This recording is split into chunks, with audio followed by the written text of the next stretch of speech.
Coming up, I'm going to share with you what most people get wrong about passive income, and then what is motivating employees to stay put, and a strong jobs report. And you know, I'm going to coach you up, so let's get to it.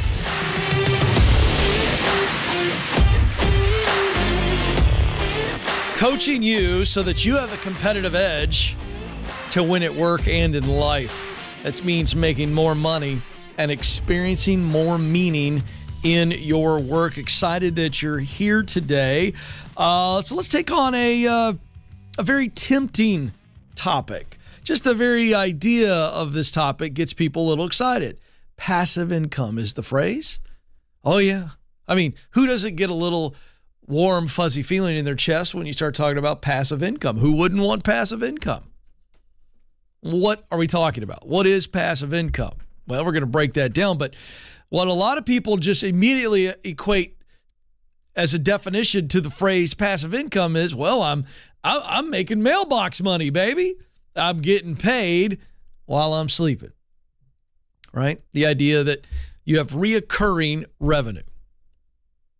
And it is reoccurring because of the work, the infrastructure, the demand, all of that comes together.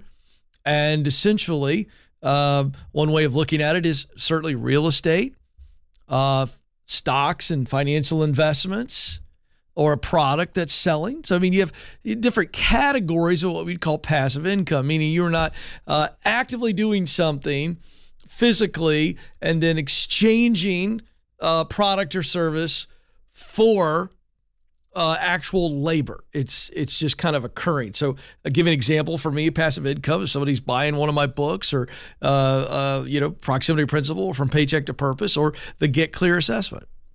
That's one way. It's like, hey, I slept last night. I slept good. And people bought that assessment, and I wasn't out there going, hey, I wasn't on QVC, which, by the way, if QVC wants me to come on, I'll be happy to be there. But I wasn't, physically hawking something. So that's a form of passive income. Of course, we mentioned real estate. You buy real estate and kind of sits there, whether maybe you're getting rental income, or you're just kind of holding on to the property. Eventually you turn it, flip it, that kind of thing. And then, of course, your stock market, your 401ks, your Roth IRA, as it relates to mutual funds. That's what Ramsey Solutions would recommend as it relates to passive financial investments. Now, so we all hear this, we go, well, who wouldn't want this, right? And as a result, because it is so tempting, because it is so pleasing, there are a whole lot of shysters and charlatans out there who are on social media now. They've always been on, in late night television, or buying editorials in newspapers, but now social media, they're everywhere. Hey, you want passive income? I can show you how to do it in 90 days, 60 days, 30 days. It's all this kind of nonsense. And here's the temptation, is that when you hear passive income, you forget that true passive income is a result of massive effort. So let's take investing. So massive discipline. If you're investing 15% of your income, which is what we recommend here at Ramsey Solutions once you're out of debt, again, that's massive discipline. To do what we did in our team, I'll tell you right now, folks, I worked for 2.5 years on the Get Clear Career Assessment. By the way, I just found out it was the #1 selling product at RamseySolutions.com last month. That's awesome. I'm super excited about that. That is a form of passive income. But what you don't see is the massive amount of effort. We're talking hundreds and hundreds of hours, not just of my time. Designers, programmers, writers. I personally worked on it hundreds and hundreds of hours over 2 years to create that assessment. Well, so now you could say, well, it's a form of passive income, but that's massive output. And so you have to understand that if you're looking at something like this, you're going, okay, how can I make some mailbox money? How can I make money while I sleep? Well, we understand the financial investments in real estate, but let's keep this. I want to focus our time on this for those of you who are thinking about a side hustle. And I want you to guard against two specific traps. The first trap, I think, is painfully obvious, and we don't have to spend a lot of time breaking this down, but that's getting duped, being lied to, scammed, right? It's not what they said it was. I remember recently I was on the Ramsey show co-hosting with Dave Ramsey, and I believe it was about a month ago, we got a phone call from a guy who got scammed on crypto. It wasn't actual real crypto exchange. He wasn't actually buying anything. To the tune of $40,000, he got scammed. Why? He told us on the phone. Man, it was so convincing. It was like, hey, this is a hot investment. It's a great time to get in. Really quick return, almost little to no risk. And he didn't do his homework. It sounded too good to be true. And there's a reason why they came up with that phrase, it's too good to be true, because it's too good to be true. I think it's too outrageous to be believed. I flip it. You know, I was recently looking at cars. I got a kid that needs a car coming up, Alex, in a couple months. So I'm looking for something, you know, and I see this thing on Facebook Marketplace, and I'm telling you, it looks fantastic. I mean, it's unbelievable what it looks like on the outside. Then I realize there's no pictures on the inside. Then I read down a little bit further. Well, there's a rebuilt title. That freaked me out a little bit. And then the guy's profile, you know, I was like, I had questions. And I was like, okay, let me look this up. So I put in the same vehicle, same year, same mileage, and it was almost double everywhere else. And I'm still looking at it, Alex, and I'm going, boy, that's a great deal. I may have just discovered the deal of the century. And then I realized, come on, Ken, if it's not available for that anywhere else, something's not adding up. Something's not adding up. You say, what'd you do? I said, it's so outrageous. It can't be believed. It can't be believed. Something's not adding up. I'm going to get ripped off. And I walked away. I might have been wrong, but I can tell you what I didn't have happen to me. I didn't get ripped off. And so I want you to be very careful of these things. Well, you can spin this up quickly. You don't have to put as much time in it. It's a hands-off business. Is it? Is it? Or is it a scam? Is it a trap? Playing on your emotions. If you really want to generate passive income, you need to sign up for massive effort. The great entrepreneurs who run small businesses who just check in on their business. I got some friends like that. They live their life in shorts and flip-flops. Love these dudes. Okay? They're just collecting money, but they work their tails off for a long time to get their business to a place where it's spinning off that revenue, and they can say, yes, I have passive income. But sometimes it's massive risk, which you have to decide, is that smart? And sometimes, not sometimes, all the time, it's massive effort. In fact, the people that are trying to convince you that passive income is easy, they're putting massive effort into duping you or creating a system where you get all enticed and excited about it, but you buy the idea, the lie that it's going to be easy. Then when it's actually hard, and you come back to them, go, wait a second. They go, well, you got to put the effort in. Well, you didn't tell me I had to put all the effort in. That's the point. So some of these things may work, but only if you work. And that's the point I'm making. I don't know many successful men and women who just had a little easy, I only put 3 hours a week in, and it just took off. Can you imagine? I don't buy it. All right, coming up, massive job report surprise and why people are staying. We'll get into all of it next.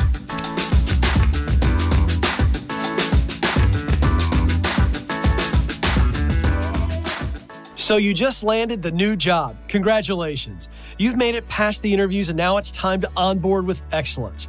That's why I created How to Stand Out at Your New Job. This free checklist will help you succeed from day one and may even help you get promoted. These practical steps set you up to add value, help your team win, exceed your leaders' expectations, and ultimately set you up for a successful transition. To get started, just go to kencoleman.com/new.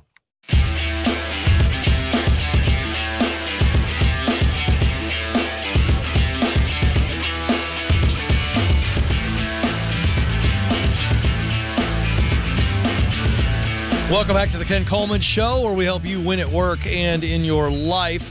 More money, more meaning. That is what our goal is for you. And I'm your coach. I know I talk about ZipRecruiter every day. I was just telling some folks, some friends of ours over the weekend. Yeah, you got to go to ZipRecruiter. It's fantastic. But what is one of our listeners, Gabriella, said? to us. Send us an email. Hey, Ken, based on your advice, I did go to ZipRecruiter last month. I received a call from a recruiter within days. Shortly after that, I had 2 interviews with a well-known company, and I got the job. I never thought I'd get a gig this good. It's what I love doing. And starting salary, 45% more than my current salary, and I get a great benefits package. Happy for you, Gabriella. Who's going to be the next Gabriella that sends me a great email? Check them out, ZipRecruiter.com/Ken, ZipRecruiter.com/Ken. Now, here's the deal. It's free. Doesn't cost you a dime. You want to talk about passive opportunities? Well, they're recruiting on your behalf, and you get to go about your life. And you just get to see what could come your way. I don't know why you wouldn't try it out. ZipRecruiter.com/Ken. Check it out.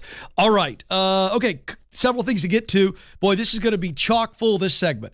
Oh, boy, am I giving you all your money's worth. Oh, wait a second. You don't pay to listen to this show or watch it. Okay, massive job surprise. Nobody, and I mean nobody, including yours truly, thought that we would see a massive jobs report gain that we saw from July. The economy added 528,000 jobs in the month of July.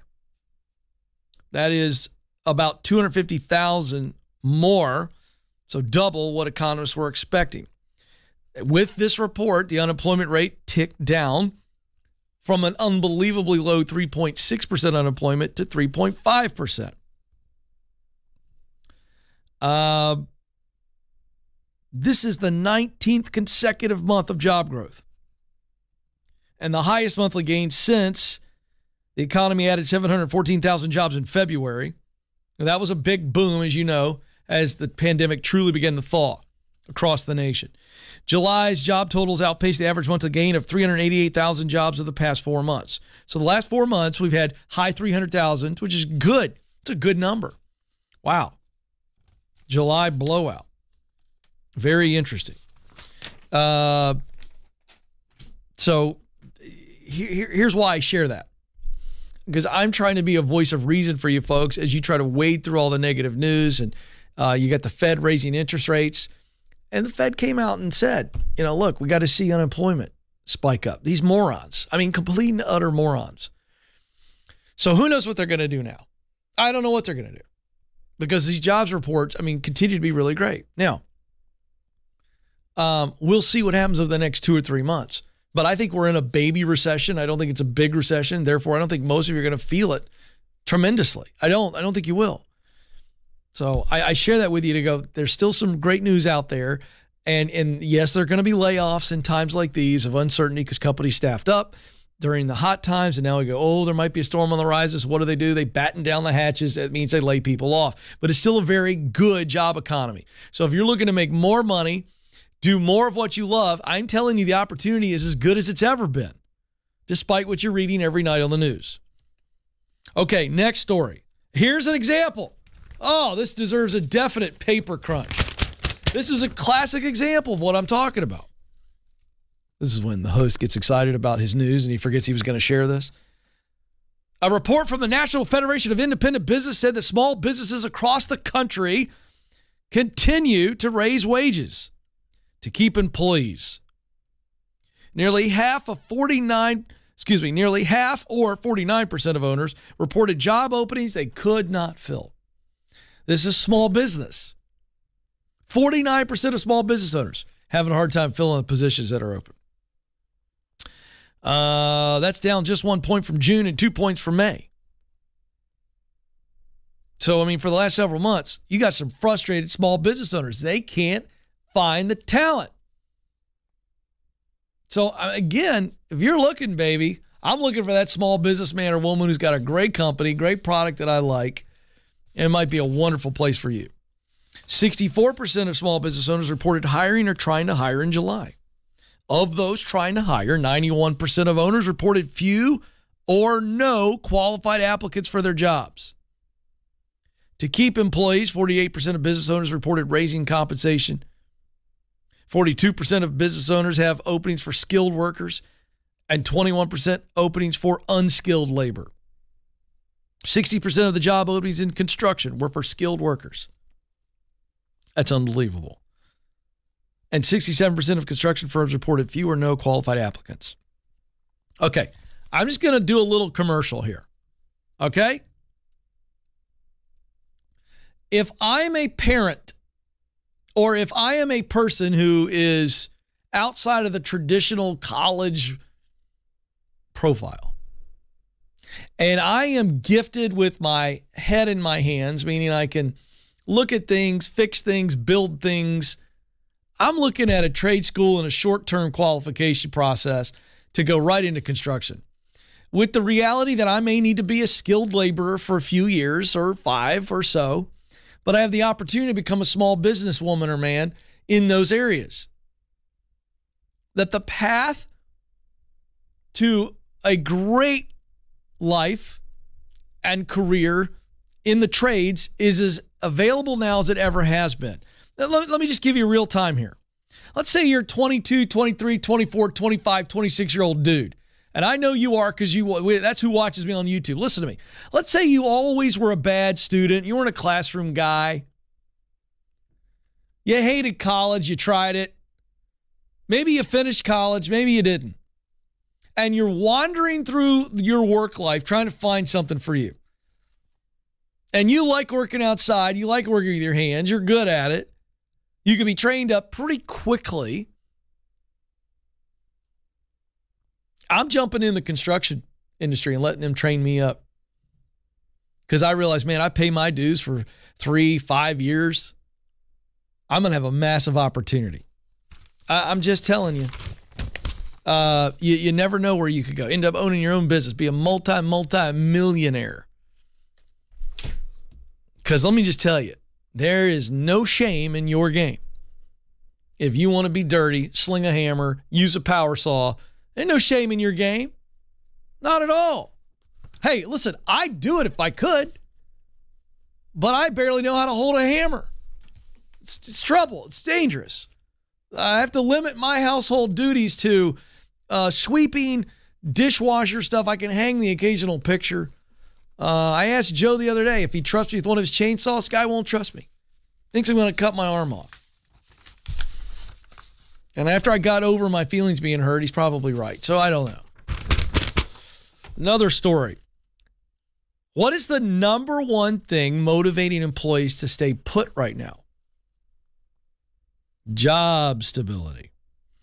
A recent survey from Paychecks and Executive Networks found that 48% of employees said they plan to stick with their companies for the next 12 months. Boy, that's not it's not a ringing endorsement from where they work. Well, I'm going to hold tight for another year. Why? Outside of higher pay, job stability was their primary reason for doing so. 60% ranked it among their top 3 motivations, along with meaningful work. So you got higher pay, job stability, and meaningful work. Rounding out the top 6 reasons are strong support system, company growth, and opportunities for career growth. But listen to this. This points out a very big gap to what employers believe is important versus what employees want. Employees are making career decisions based on personal goals and values, right? Development, better life. Yet employees are focusing the recruiting on what the company views as important, such as company brand and reputation, services and products. And employees are going, that's the least important reason for me to stay at a company. Again, leaders, people want a better life. To the extent that you can equate pay, benefits, culture, opportunities to grow to a better life and reaching their dreams, you're missing out if you don't do that.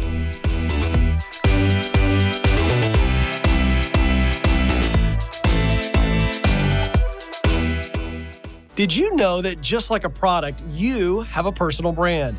It's the image or impression others form about you based on your interactions. And whether we realize it or not, our personal brand impacts opportunities to grow in our careers. That's why our team created the Personal Brand Survey. It's free, and it will give you personal and professional feedback so you can own your strengths and uncover any blind spots holding you back. To get started, go to kencoleman.com/brand.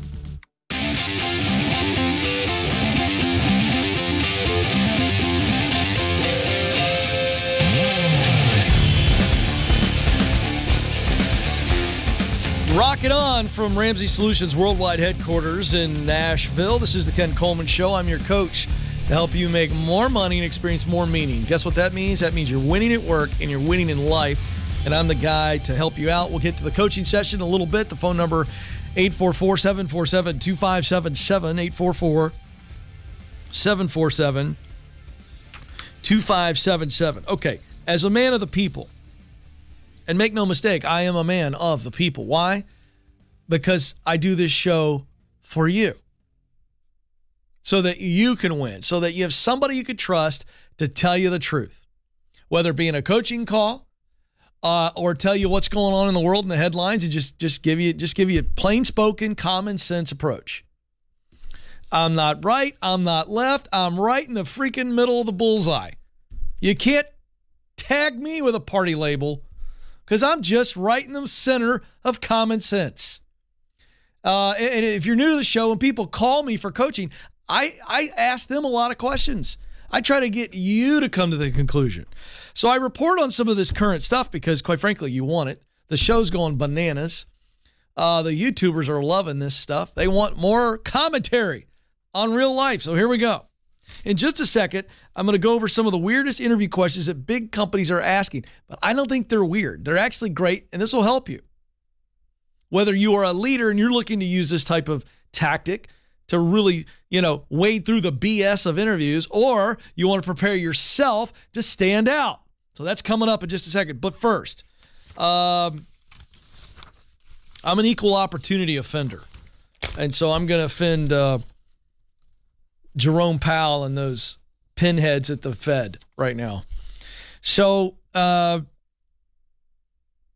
Macro Mavens founder Stephanie Pomboy recently was on Fox Business News and on Mornings with Maria. I was on Mornings with Maria last week. I'm on quite regularly. And she's an economist. She basically said, hey, here's the deal. The Fed put most of their eggs in the employment basket, and they're looking at a lagging indicator to tell them when it's time that they have tightened up enough, which suggests they're going to overdo it on the rate hikes. Now, let me just explain what that means, okay? I'm just going to give you plain, simple language on what she's saying. And by the way, she's right. So a couple months ago, Jerome Powell, who's head of the Fed, and he and his pinhead group, they're the ones that decide interest rates, okay? And they're supposed to guard against inflation, and then now stagflation is where we're headed and all this kind of stuff. So anyway, he came out and said, we're going to raise the interest rates, and as you know, they have. And he came out and said, look, we're looking at an indicator here. We need to see the job market soften. In other words, he wants to see unemployment rates go up because he thinks that the problem is a low unemployment rate. Now, I'm not an economist, but I have a brain. I know that 2 + 2 = 4. And so when I look at things like this, I go, are you kidding me? So our answer to inflation is to drive people to unemployment. But here's the problem. As I reported earlier in the show today, July added 528,000 jobs. So you're going to lay people off. And what we saw, here's what the pattern was. My friend Julia Pollack from ZipRecruiter shared this online. We saw people getting laid off, but getting just literally snapped back up by companies because we still have a huge amount of jobs that are unfilled. So what she's saying is the Fed, if they're not careful, is going to continue to raise interest rates, and the jobs report comes out a month late, and we don't see patterns right away. So if they're not careful, they're going to raise interest rates too high and create unnecessary pain. But the point is if you think the fix on inflation is to drive unemployment up, where did you go to school for your economics? Makes no sense.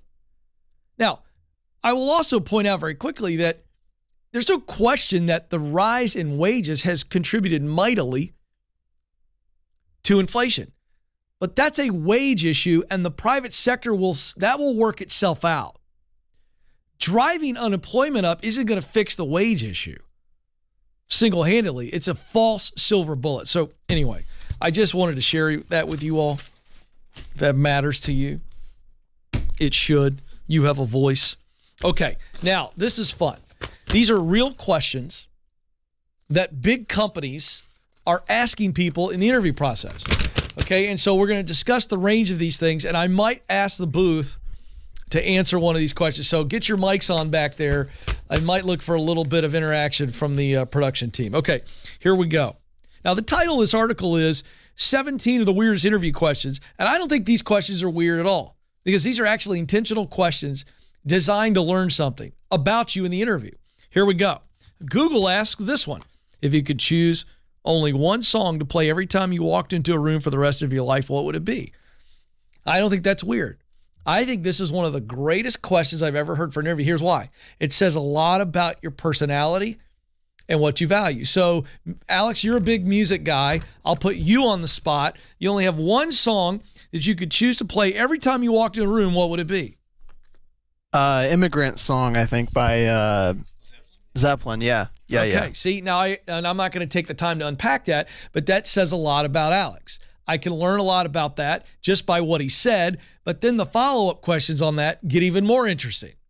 So it's a wonderful icebreaker that can reveal a lot about somebody. It's a great question. Facebook, one of their questions was, how many Big Macs does McDonald's sell each year in the U.S.?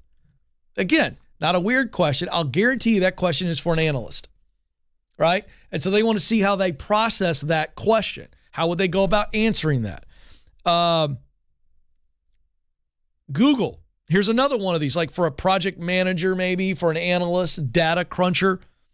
Choose a city and estimate how many piano tuners operate a business there. Facebook. Here's another interesting question. How much do you charge to wash every window in Seattle? It's a great interview question because the person's going to have to analyze that and go, okay, let me start thinking about how many windows, how much time it would take. That's a very good question to see how someone's mind works for that particular position. I love that question. Apple, if I was talking to your best friend, what is one thing they would need to say you work on? Oh, baby, this is a good one. Now we're going to find out if someone is completely full of crap or if they have some self-awareness and they can handle it, because that's a little bit of pressure. I love that question. Microsoft asked this question in an interview. If you had a choice between two superpowers, being invisible or flying, which would you choose? All right, Joe, I want to put you on the spot for that one, because I got an answer on this one. If you could choose either of those superpowers, being invisible or flying, which one would you choose, Joe? Easy, flying. Because Really? if you're invisible, everybody's going to run into you. That's an interesting take. See, I learned a lot about Joe there. 5 years ago, I probably would have said flying because of the sheer convenience of it. I mean, think about that. You know, oh, I left my computer at home. Be right back. You know, I mean, that's kind of cool. But I really think the invisible is an unbelievable competitive advantage. I mean, the conversations that you could get in on, woo, interesting stuff. But again, see, there's an example. The answer gives you a little bit of a insight into Joe, but then you got the follow-up question. Cisco asked, what kind of a tree would you be? I thought that was kind of interesting. I'd have to think about that one on the spot, right? But I think, again, it was, let's say somebody answered, I'd want to be a cherry tree. You know, they kind of go, oh, cherry tree. Yeah, they blossom in the spring. They're beautiful. People like to look at them. Maybe that person likes a lot of attention. Maybe they're a little bit of a performer. I don't know what the answer is. Very interesting. Here's this one, MasterCard. I'm going to end with this one. What do you do? This has got to be a customer service or a management position that they're asking this. What do you do if you're approached by an employee who is complaining about a colleague who has horrible body odor? Great question. Fantastic question. Because now we got a real moment of tension. You got multiple people. So it's a great, if you're leading, if you're interviewing for a management position, they ask you that. What do you do if an employee comes up and talks about one of your other employees who stinks? How do you handle that? Very complex, but yet very simple in the solution. Love that question. So you got to be prepared for those kind of questions. And leaders, if you're interviewing people, ask questions like that. Word problems designed to help you learn more about them.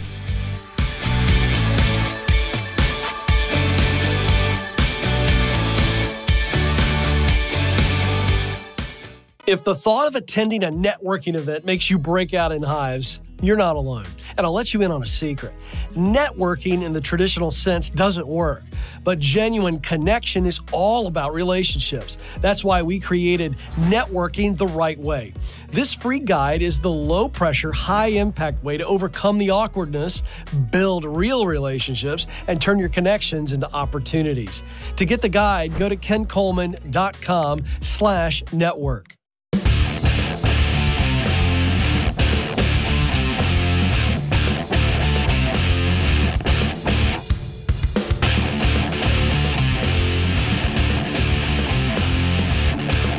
All right, it's coaching time where I coach you up. It's a free phone call, and I want to help you have the competitive edge. I'm reading a book right now, Alex, and I'm almost done. I've got footnotes upon footnotes upon footnotes, but I'm reading about just how we all are wired as it relates to competition and pressure. It's fascinating stuff. So I'm going to be teaching on this. There's multiple. I mean, we're talking like I might do a little bit every day. We'll have to talk. Let's see what the boss man behind the window says. He's like the Wizard of Oz. I come to him with all these crazy ideas, and he just makes sure that I stay focused. But I am fascinated right now by the way humans are wired to compete and deal with pressure. By the way, there's only two groups. I'll give you that, right? There's two groups, okay?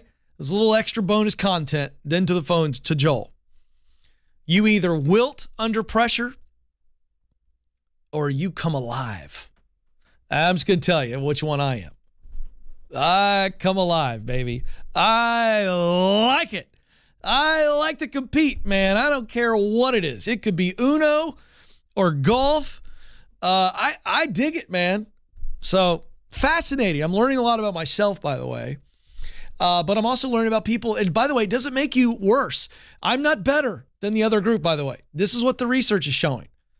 So those of you that wilt doesn't mean that you are less than. It's just all the way we have to deal with it. So I'm really excited about this content coming to you. Joel's going to join us first in Grand Rapids, Michigan. Joel, you're on the Ken Coleman Show. Hey, man. How's it going? Joel, I'm living the dream. What are you doing? Well, I'm an AV tech installer right now, but here's my question for you. Okay. I've never been a guy that's really had a passion that's lined up with a vocation. So I'm just wondering if that's kind of a necessary thing, and if it is, what's kind of the first steps to looking for that? Oh, that's a really good question, and boy, I could spend a lot of time on that. We don't have it. You do not have to, in my mind, you do not have a duty per se to have a professional career that you're just jumping up and down that you love. You don't have to. I highly recommend it. But I will say that you have to have something in your life that you love doing. If you're not doing it at work, you better have a very fulfilling area of contribution in the form of a hobby or a ministry. I do believe that to be fully alive. Yes, I completely agree with that statement, because I just believe that God created us to contribute. But I'm not going to go so far as to say you have to love your job. I think because I mean, there were seasons where I didn't love what I was doing in broadcasting to get to where I am today, where I do love it, right? So you do what you have to do what you want to do. So we can't always love our job, especially if we're climbing the ladder to that destination.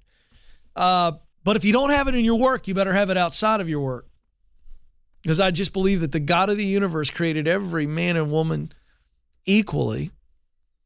And one of the things that makes us equal is that we all desire to make a difference. We just do. I don't care where we're from, what we look like, who we love, what we believe. We all are united in that one thing. So I think it would be good for you to find it. And I think you have to go back and look into what you love to do and go, now how can I make money doing that? So hit me really quick. Don't think it. Just blurt it out. What do you love to do? I just love playing music, man. Okay. Now we got something. I've been a musician for years. Great. Yeah. So how much money do you need to make to be comfortable? Oh, gosh. I would say probably between 60 to 80. Okay. Is that what you're making now? No. What are you making now? Around 30. And what do you do? I'm an audiovisual technician, so I install projectors and TVs. Right. So what would be great is for you to start to make the move into music. So if you're not good enough to be a professional musician, then my approach would be, my advice to you actually is to be a part-time musician for the love of it. Okay? Yeah. Maybe you gig and you get a little bit of side money. But then can you work in the music industry? You're really close. I think you're one step from moving from AV to, installing TVs and projectors to, could you get into the audio engineering side of things and work in music? That's a viable, and so you're in music, you're around music, you're talking to producers, you're working with producers. You may not be able to professional musician, but you're in music. That's the direction you need to go.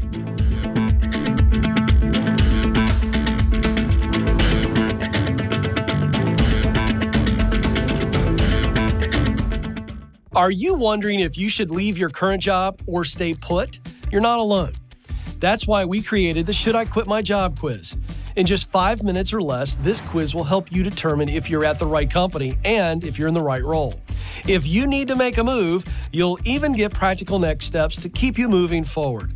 Listen, stuck is a choice, and life is too short not to do what you were created to do. To take the quiz, go to kencoleman.com/quiz.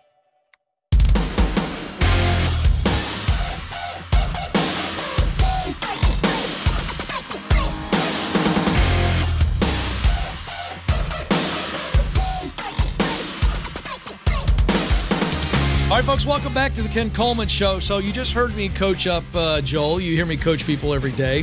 But the fact of the matter is, in about 6 or 7 minutes, I'm limited to what I can do. That's why I created our Ramsey career coaching option. If you want a coach to go next level with you, you got to invest in yourself, invest in a coach, and the ROI in this is going to be a game changer.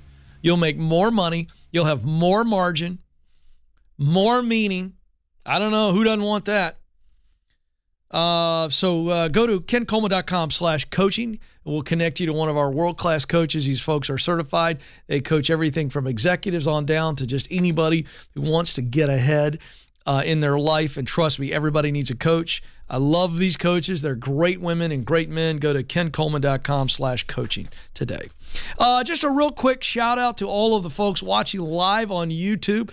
I call them the YouTube crazies. If you're new to watching live and in the chat room, that's not a negative term. That's a positive term of love. They stalk me on Instagram. They very kind to me, comment on my hair, my tan. By the way, everybody get a good look at this right now because I'm about ready to go back to my normal pastiness, probably October-ish once I'm not out playing golf. I'm gonna look like a bottle of Elmer's glue, okay? But they're really commenting on the summer complexion, Alex. So glad you folks like that. But there you go. All right, Elizabeth joins us in Columbus, Ohio. Elizabeth, you're on the Ken Coleman Show. Hi, Ken. How are you? I am living the dream. What's going on? So, a little bit of bad bossery for you. Oh, horrible bossery. Yeah. Oh, what happened? So I was at my job for about a year and a half. Came back from an injury, and I was there for about a week. And the owner of the company came down and let about 10 of us go. Is refusing to pay severance, and I'm just kind of wondering, what do I do from here? Oh, so this just happened? Yeah, a couple weeks ago. Oh, I'm so sorry. So yeah. So what was the reason given? It laid 10 of you off, you said? Laid 10 of us off. What was the reason? And he told us that our production numbers were not where they needed to be. What kind of work were you at? Manufacturing. Okay. But that's contradictory to what I was told doing my job. My direct supervisor was like, hey, your numbers are great. You're doing fine. We love your work. And so, yeah. Ah, and what was the, what was the timeline between that comment from your immediate supervisor to the big shot laying all 10 of you off saying your production numbers were down? What was the timeline? It was about a month and a half. So do you think they were down? Not from what I was not what from what we were producing and what I was seeing to what I was being told. So my point is To like your what? numbers in 1 month, did they go down or did they stay the same? They went down a little bit, but I don't think it was cause to let that many people go. Why did they go down? Just we weren't getting material. There was another side of the plant that had messed up a bunch of material, so we were behind. Okay. So Okay, so all right, enough of that. Bottom line is, and you said you didn't get severance. right, I am fighting for unemployment right now. Okay. Well, bottom line is they're probably hurting financially, and he just created a narrative that made sense for him to share. So Right. it sucks, but I don't want you to take it personal. So the question is, do you want to stay in manufacturing? Do you want to stay in that line of work, or do you want to move a different direction? My experience is in retail, and I thrive there. However, retail doesn't pay what we need. Okay. My husband's 50, I'm 40. We're in that class that didn't save for retirement when we were younger. Okay. What were you making at your last job? 21 an hour. Okay. So we need to A, make 21 an hour minimum, and B, if we could do something similar to retail work because you thrive there. So I want you to back out of this for a second and tell me why you thrive in a retail environment. I make connections with people. I feel like I'm serving people. Customer service is where I feel that I excel. I can solve the problem. I can help fix the problem. Okay. So that's what I want you thinking. So let's get outside of retail. If you're saying in your area that the opportunities don't exist in retail, I've got to take your word for that. But then if we go, okay, I'm really good at customer service, dealing with points of problems, dealing with people, there could be several different positions available that allow you to utilize that talent. That's what you're good at. You're good with people. You like working with people, and my guess is you're pretty good under pressure, and you don't mind dealing with, messy situations, cleaning them up. Am I still on point here? Certain situations, yeah. I think you got to write your own. Shut down, but I get it. So here's the deal: the exercise I'm leading you into that is your homework assignment is I want you to write down your ideal job description. Forget where it is. So forget manufacturing, forget retail. I want you to just describe that this is where I thrive. I'm doing this. These are the actions I'm taking. This is the environment that I'm in. These are the challenges that I really tackle with reckless abandon. This drains me. And you kind of do the pros, cons, all the good, the bad, and you create your own job description.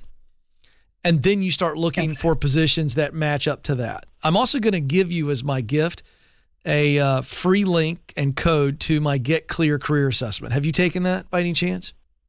I have, yes. Oh, you have? I have. I should have asked you that weekend, earlier. actually. Okay, you got it in front of you? I do. Okay. Let's dive in there. I was so busy focusing on the other part of the call, I didn't ask that sooner, but I don't want to assume. Right. So you want the purpose statement? I want you to read the purpose statement to me. So I was created to use my talents of connection, justice, compassion to perform my passions of protecting, caregiving, and promoting my mission as service. That lines up. Yeah. Boy, that's really interesting. So connection, compassion, and justice. That is very interesting. Those are some wonderful talents. The justice one threw me a little bit.